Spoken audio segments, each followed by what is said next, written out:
Hi hello నమస్తే welcome back to iDream media. ఈరోజు మనతో ఉన్నారు ఇమిగ్రేషన్ కన్సల్టెంట్ అలాగే హైకోర్టు అడ్వకేట్ అయిన లాయర్ పృథ్వీ గారు. సార్తో మాట్లాడదాం. Hi sir. Hi Virat. Sir, latest update Trump తీసుకొచ్చిన ఒక సంచలనమైన విషయం ఏంటి అంటే ఓవరాల్గా 2 కోట్ల మంది ఇల్లీగల్ ఇమిగ్రెంట్స్ని అమెరికా నుంచి తరిమైపోతున్నారని తెలుస్తూ ఉంది. అయితే అందులో 7 లక్షల మంది ఇండియన్స్ ఉండగా అందులో 2 లక్షల మంది తెలుగు వాళ్ళే ఉన్నారని తెలుస్తూ ఉంది. ఇది డాక్యుమెంటల్గా ఇది మనకు వచ్చిన ఇన్ఫర్మేషన్. అయితే 2 లక్షల మందిని ఒకేసారి బయటికి పంపడం అనేది అంత చిన్న విషయం కాదు. ఇన్ కేస్ అలా పంపించాల్సి వస్తే ఎలాంటి విషయాలు జరగబోతుంటాయి, ముఖ్యంగా అలా ఎవరైనా ఉంటే వాళ్ళు ఇమీడియట్గా తీసుకోవాల్సిన యాక్షన్ ఏంటి? విరాట్, ఇక్కడ యుఎస్లో ఉండేటువంటి ఇమైగ్రెంట్స్లో ఇల్లీగల్గా ఉన్న వాళ్ళు యాక్చువల్గా ఇండియన్స్ తక్కువే. We must be happy for it. ఎందుకంటే ఇండియన్స్ కొంచెం కాషియస్గానే ఉంటారు. ఇక్కడ ఉండేటప్పుడు చుట్టాలింటికి వెళ్ళినట్లుగా ఎట్లాగా వాళ్ళు దే వాంట్ నాట్ బి నాకు ఇక్కడ ఉండొచ్చా లేదా అన్నది చాలా కాషియస్గానే ఉంటుంది. దాంట్లో ఎటువంటి డౌట్ లేదు. ఇక మనకి ఈ మధ్యన ఈ ఒక మూవీ కూడా వచ్చింది దీని మీద, డంగల్ రూట్ అని చెప్పేసి. ఆ రకంగా యుఎస్కి వెళ్ళే వాళ్ళు ఎక్కువ మంది ఉంటారు. దాంట్లో ఇండియన్స్ తక్కువ. డంగల్ రూట్ అంటే ఏంటంటే డంకీ రూట్ అంటే ఏంటంటే మెక్సికో బార్డర్ ఉంటుంది. మెక్సికో బార్డర్ నుంచి చాలా పెద్ద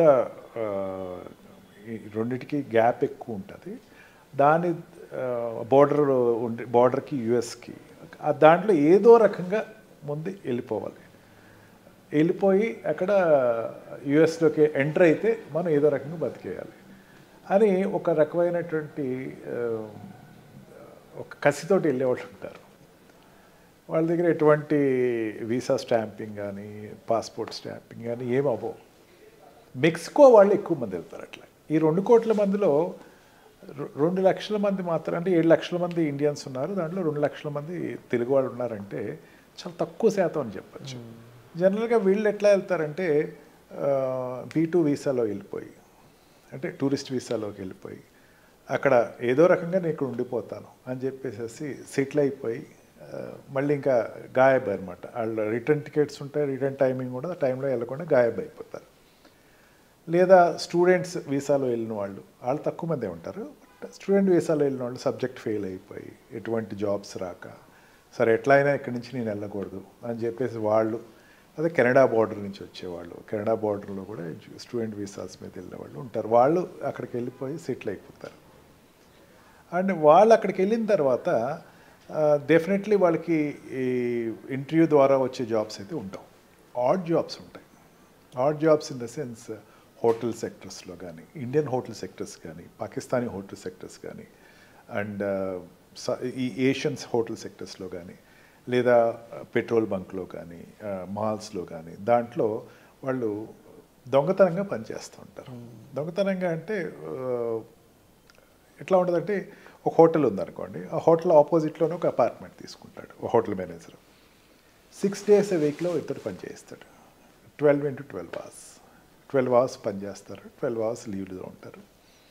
దాంట్లో వాళ్ళకి నెలకు వచ్చేసరికి ఒక $3,500 ఇస్తారు. అంటే ఇండియన్ కరెన్సీలో 3,50,000 వాళ్ళ ఖర్చులన్నీ పోను, ఉండటానికి తినడానికి ఎటు అయిపోయింది కాబట్టి మిగతా డబ్బు ఇండియా పంపిస్తూ ఉంటారు. ఈ రకంగా అక్కడ సస్టైన్ అవుతూ ఉంటారు. ట్రంప్ ఎలక్షన్ క్యాంపెయినింగ్లో ఒక మాట చెప్పాడు. వాళ్ళ కొంతమంది పిల్లలు ఏమైపోయారంటే వీళ్ళు ఎప్పటి నుంచో సెటిల్ అయిపోయిన తర్వాత వీళ్ళు అక్కడ బర్త్ సిటిజన్ కింద వచ్చి వాళ్ళ పిల్లలు పుడితే బర్త్ సిటిజన్ అయిపోతాడు అక్కడ. ఆ రకంగా సిటిజన్షిప్ వచ్చిన ఎక్వైర్ అయిన వాళ్ళు మాత్రం నేను ఏదో సేఫ్ చేస్తాను, ట్రై చేస్తాను అన్నాడు. కానీ లాస్ట్ ఇంటర్వ్యూస్లో కానీ ఆయన ఇంటర్వ్యూలో డ్రిల్ బేబీ డ్రిల్ అని అండ్ ఇమైగ్రెంట్స్ బీ కేర్ఫుల్ అని చెప్పి లాస్ట్లో ఇచ్చిన ఇంటర్వ్యూస్లో వాళ్ళ టీం ఆల్రెడీ ఇప్పుడు ఐడెంటిఫై చేసింది లెక్క అంటే ఈ మధ్యన ఈ ఇమైగ్రేషన్ ఎంతమంది ఉన్నారన్నది ఈ ట్రంప్ వాళ్ళ టీం ఐడెంటిఫై చేసిన వాళ్ళు 2 crores ఉన్నారు. 2 కోట్ల మంది. 2 crores మినిమం గ్యారంటీ వాళ్ళ వర్క్. అంటే మన వాళ్ళు చేసేది ఏమని చెప్పాను కదా మీకు, ఇప్పుడు హోటళ్ళు, మాల్స్ దాంట్లో ఎవరు చేస్తారు? అక్కడ లోకల్ వాళ్ళు చేస్తారు జాబ్స్.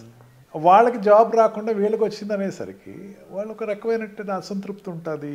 అండ్ దీనిని ఇరాడికేట్ చేయడానికి అంటే ఈ స్మాల్ జాబ్స్ ఏదైతే ఉన్నాయో అవన్నీ నేను అంటే ఇప్పుడు ఇండియాలో అయినా సరే అబ్రాడ్లో అయినా ఏ దేశంలో అయినా సరే అందరూ చదువుకున్న వాళ్ళు ఉండరు, అందరూ కూడా ఉన్నవాళ్ళు ఉండరు. అంతే మిడిల్ క్లాస్, లో మిడిల్ క్లాస్లో ఉండేవాళ్ళు, వాళ్ళ పిల్లలు వాళ్ళందరూ కూడా ఈ తక్కువ చదువుకున్న వాళ్ళు ఉన్నారు. ఇండియన్స్ అయితే ఇప్పుడు కాయ కష్టం చేసుకుని ఏదో రకంగా ఇంజనీర్ చదివించేయడం ఏదో చేస్తారు. అక్కడ వాళ్ళకి ఫ్రీడమ్ ఎక్కువ ఉంటుంది. వాళ్ళు అందరూ చదువుకునేటువంటి తత్వం ఉండేవాళ్ళు కాదు. 16, 18 ఇయర్స్ 21 ఇయర్స్ వచ్చేసరికి ఆటోమేటిక్గా వాళ్ళు ఏం చేస్తారంటే చదువు మీద పెద్ద ఆసక్తి చూపించరు. తర్వాత జాబ్ చేసేటప్పుడు ఆడ్ జాబ్స్కి వెళ్తారు. ఇక్కడ క్లాష్ వస్తుంది, వీళ్ళకి వాళ్ళకి క్లాష్ వస్తుంది. అక్కడ ఆక్యుపై అయిపోతారు. వాడికి ఏమనుకుంటాడు, నా జాబ్స్ అన్ని వీళ్ళు కొట్టేశారు, ఏషియన్స్ కొట్టేశారు. ఈ రకంగా వాళ్ళు ఒక రకమైనటువంటి అసంతృప్తితో ఉండే వాళ్ళకి ఒక రిలీఫ్ కింద ఆయన చెప్పింది ఏంటంటే వీళ్ళని ముందు అందరినీ ఈ 2 crores జనాభాని ఎంతమంది అయితే ఇమిగ్రెంట్స్ వీళ్ళు ఇక్కడ ఈ రకంగా ఇల్లీగల్ అక్కడ స్టాగ్నెట్ అయి ఉన్నారు వాళ్ళందరినీ పంపించేస్తాను నేను, వాళ్ళని ఇక్కడ ఉండనివ్వను అని ఒక ప్రామిస్ అయితే ఎలక్షన్ టైంలో గట్టిగానే చెప్పాడు ఆయన. ఈ ఇల్లీగల్గా లోపలికి వచ్చి ఉండేవాళ్ళు 2 రకాలు ఉంటారు. పొలిటికల్ అసైలం అంటారు. ఈ లా స్టూడెంట్స్ది అర్థం ఉంది పొలిటికల్ అసైలం అని. పొలిటికల్ అసైలం కింద లోపలికి వచ్చేసేసి ఉండేవాళ్ళు ఉంటారు. విచిత్రంగా వస్తారు వాళ్ళు. అసలు యాక్చువల్గా పెట్టిన ఉద్దేశం వేరు. జర్మనీ నుంచి అప్పట్లో ఉండేటువంటి జర్మనీలో పంపించేసిన వాళ్ళ కోసమని ప్రపంచం అంతా కూడా ఒక ట్రీటీ ఒకటి తీసుకుంది. ఈ పొలిటికల్ అసైలం వాళ్ళని ఏ దేశమైనా ఆశ్రయించాలి. ఆ యాక్ట్ ద్వారా అక్కడికి వచ్చేసేసి వాళ్ళు అక్కడ ఉంటారు. అంటే ఏం లేదు, పొలిటికల్ అసైలం అంటే మోడీ గారు, చంద్రబాబు నాయుడు గారు నా మీద ద్వేషంతో ఉన్నారు, నన్ను కాల్చేసేటట్టున్నారు, నేను ఇక్కడికి వచ్చేసి ఉన్నాను, ప్రాణహాని ఇద్దరి మధ్యన వాళ్ళ వల్ల ఉంది, నేను ఉంటానివ్వండి అనేసరికి అంటే ముందు అరెస్ట్ చేస్తారు. అరెస్ట్ చేస్తే బెయిల్ వచ్చేస్తుంది. పొలిటికల్ అసైలం ఈజీగానే పే చేస్తాయి. వచ్చిన తర్వాత అంటే మీద సివిల్ సూట్ అక్కడ సూట్ వేసుకుంటాడు. వేసుకున్న తర్వాత మోడీ గారి మీద చంద్రబాబు నాయుడు ఎవరో వాళ్ళకి అర్థం కాదు. ఫస్ట్ మోడీ అర్థం అవుతుంది, చంద్రబాబు నాయుడు ఆయన కూడా అర్థం అవుతారేమో. చాలా కంట్రీస్లో తెలుగు వాళ్ళు ఉన్నారు. And also is an role model. అసలు ఇతని మీద ఎందుకు అంత కక్ష అని చెప్పేసి ఇన్వెస్టిగేషన్ చేస్తారు. వాళ్ళు చేసేసరికి ఎప్పుడు తేలిననుకున్నారు, ఈ లోపల ఇటు కోర్టుకి వెళ్ళడం. కాకపోతే వాడికి పొలిటికల్ అసైలం వాడికి వర్క్ పర్మిట్ ఇచ్చేస్తారు. వర్క్ పర్మిట్ మనం ముందు ఎపిసోడ్లో కూడా చెప్పుకున్నాం. అట్లా వర్క్ పర్మిట్ ఇచ్చేసేసి కొన్నాళ్ళు నాక సిటిజన్షిప్ అప్లై చేసుకుంటాడు, లేదా గ్రీన్ కార్డ్ అప్లై చేసుకుంటాడు. ఆ రకంగా ఉండేవాళ్ళు ఉంటారు.